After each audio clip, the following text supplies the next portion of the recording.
दोस्तों हालांकि सवाल आप लोग हमसे कई पूछते हैं, अलग अलग तरह के सवाल हमारे पास आते हैं। बहुत ज़्यादा पूछा जाने वाला सवाल जो कि लोगों में अज्ञानता भी मैं इसको बोलूँगा, कानूनी जानकारी नहीं है।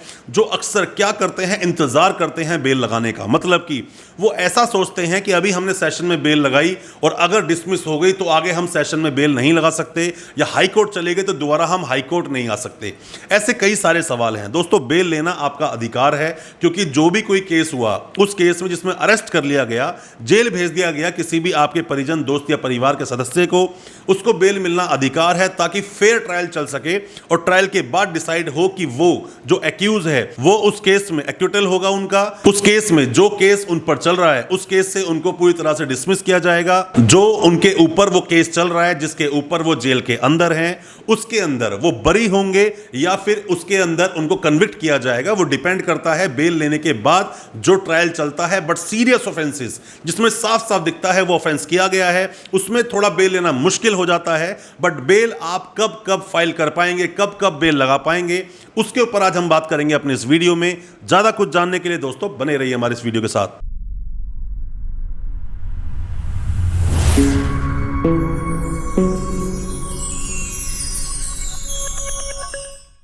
नमस्कार दोस्तों, स्वागत करता हूं आप सभी का अपने इस YouTube चैनल पर जिसका नाम है फाइट फॉर ट्रू। मेरा नाम है वीरेंद्र वर्मा। जैसा आप सभी जानते हैं, हम लीगल अवेयरनेस की वीडियोस लेकर आते हैं, साथ में आपको बनाते हैं कानूनी जानकार, ताकि आप अपने देश के कानून और संविधान से अवगत रहें और कोई गलती आप ना कर पाएं। दोस्तों होता क्या है कि जब भी कोई भी सदस्य है, मतलब दोस्त, परिजन, परिवार या कोई भी आपका जानकार जब जेल जाता है तो वहां सबसे पहला क्वेश्चन आता है कि बेल कैसे लें। बेल सबसे बड़ा मुद्दा है। सबसे बड़ा मुद्दा इसलिए है, किसी भी वकील साहब के लिए भी थोड़ी टिपिकल टास्क होता है, थोड़ा टफ होता है बेल लेना, क्योंकि उसमें अलग अलग तरह की जिरह होती हैं। वहां आईओ साहब होते हैं, सामने पीपी साहब होते हैं, जिनके सामने जिरह करनी पड़ती है। वो अपने एविडेंस देते हैं और यहां से आपको डिफेंस में बात करते हैं आपके वकील साहब। डिपेंड करता है वकील साहब को कितनी नॉलेज है उस केस की, कितने अच्छे से स्टडी किया है और साथ में ही पहले कितना अच्छा एक्सपीरियंस है बेल दिलाने का। दोस्तों है क्या चीज, बेल आप कब लगाएंगे? अब डिपेंड करता है जो केस है वो केस की प्रवृत्ति का है। मान लीजिए कि 420 का मामला है, मतलब आईपीसी 420 चीटिंग जिसे हम बोलते हैं, उसका मामला है, तो ऐसा नहीं सीधा आप सेशन में जाएंगे। आप लोअर कोर्ट एमएम में जा सकते हैं, आप बेल लगाएंगे। बेल अगर डिसमिस हो गई तो आप सेशंस में जाएंगे, वहां भी डिसमिस हो गई तो आप आगे जाएंगे हाई कोर्ट। मतलब चार्जशीट अभी तक आपकी लगी नहीं है। अब मान लीजिए बेल सारी आपकी डिसमिस हो गई है, तो उसके बाद आप क्या करेंगे? दोस्तों ये सब हम और डिटेल में बात करेंगे, बट उससे पहले मैं आपसे रिक्वेस्ट करना चाहूंगा, पहली बार आए हैं अगर आप हमारे चैनल पर पहली बार देख रहे हैं हमारे इस वीडियो को, मैं रिक्वेस्ट करता हूं कि अभी हमारे चैनल को सब्सक्राइब कर दें, साथ में लगा बेल आइकन जरूर दबा दें, ताकि इसी तरह की लीगल अवेयरनेस की वीडियो जो हम आपके लेकर आते हैं, बिल्कुल सिंपल और सरल भाषा में जो आपको बताते हैं कानून के बारे में, वो सभी वीडियोस आप तक पहुंच सके सबसे पहले।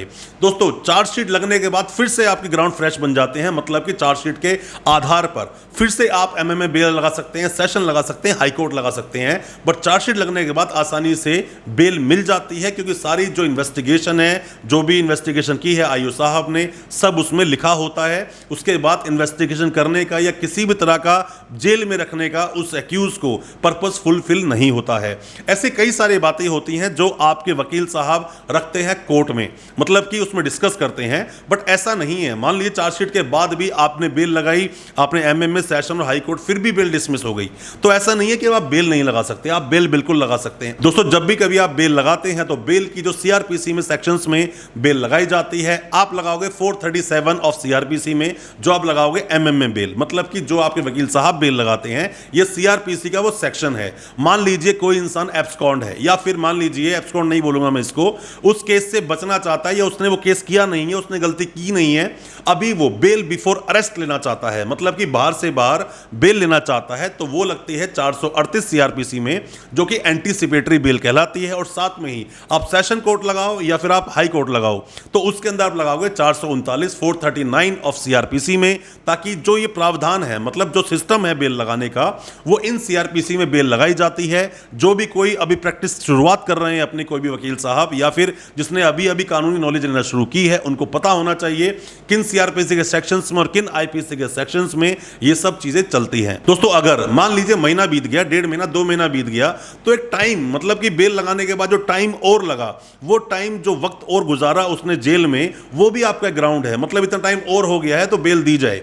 या फिर कोई घर में बीमार पड़ गया, या फिर उसी केस में कुछ अच्छी आपको चीजें मिल गई, या दूसरे और भी कई सारे ग्राउंड हो सकते हैं बेल लेने के, उन पर आपको बेल जरूर लगानी चाहिए। पर मैं आपको बता दूं, ऐसी कोई समय सीमा नहीं है, ऐसा कोई भी प्रावधान नहीं है कि कितने नंबर तक आप बेल लगा पाएंगे। जब जब सर्कमस्टांसेस बदलेंगे, जब जब ग्राउंड बदलेंगे, तब तब आप बेल लगा सकते हो। तो ऐसा बिल्कुल ना सोचे कि लाइफ लाइन है कि 3 लाइफ लाइन मिली उसके बाद हम बेल नहीं लगा सकते हैं। ऐसा कोई रूल नहीं है। आपको जब भी लगे सर्कमस्टांस बदले हैं, जब भी आपको लगे ग्राउंड्स हमारे पास नए हैं या ग्राउंड बदले हैं, आप बेल लगाओ। बेल मिलने के बिल्कुल चांस होते हैं, बेल मिलना आपका अधिकार है, क्योंकि ताकि बेल मिलने के बाद में जो ट्रायल चले, जो फेयर ट्रायल चले, ट्रायल के बाद ही डिसाइड होता है कि कन्विक्टेड हो या एक्विट किए जाते हो उस केस से। दोस्तों कोई भी किसी भी तरह का डाउट, किसी भी तरह का सवाल आपके अगर दिल में है तो आप हमसे जरूर पूछें, कमेंट बॉक्स में लिखें, ताकि हम उसका रिप्लाई कर सकें और आपको बता सकें जो भी डाउट्स आपके दिल में चल रहे हैं आपके केस को लेकर। दोस्तों अच्छा लगा आज का वीडियो, हमारे चैनल सब्सक्राइब करना बिल्कुल ना भूलें, साथ में लगा बेल आइकन जरूर दबा दें, ताकि इसी तरह की लीगल अवेयरनेस की वीडियोस आप तक पहुंच सके सबसे पहले और आप अपने आप को कानूनी जानकार बना सकें। बहुत बहुत शुक्रिया दोस्तों, धन्यवाद हमारी वीडियो के साथ बने रहने के लिए।